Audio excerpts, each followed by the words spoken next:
बहुत ज़्यादा अफसोस है इस बात पर कि दुनिया की सबसे बड़ी जमहूरियत के नाम पर हमारा मुल्क मशहूर रहा है और आज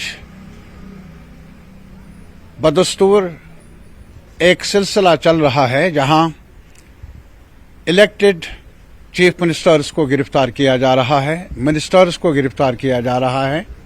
कल ही अरविंद केजरीवाल साहब को ईडी ने गिरफ्तार किया और ठीक उसी मौके पर जबकि फर्स्ट फेज का इलेक्टोरल प्रोसेस शुरू भी हुआ है। जाहिर है कि सरकार के पास अब वो यकीन नहीं कि वो इलेक्टोरल प्रोसेस में कामयाबी हासिल कर सकते हैं। इसी वजह से वो इन हथकंडों का इस्तेमाल करने में शर्म और झिझक महसूस नहीं कर रहे हैं। शर्मनाक मामला है।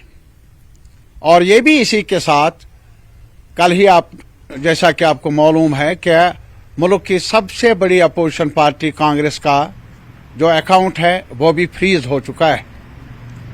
जाहिर है कि ये सारे इक़दाम मनमानी तानाशाही के इक़दाम हैं और मकसद सिर्फ यही है कि जो आने वाला चुनाव है उसे मसक किया जाए और उसमें अपोजिशन को कमज़ोर किया जाए।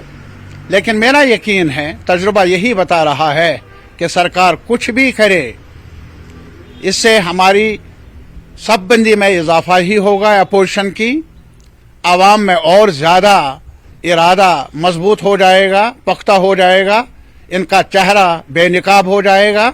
ये मेरा यकीन है, तजुर्बा यही बता रहा है।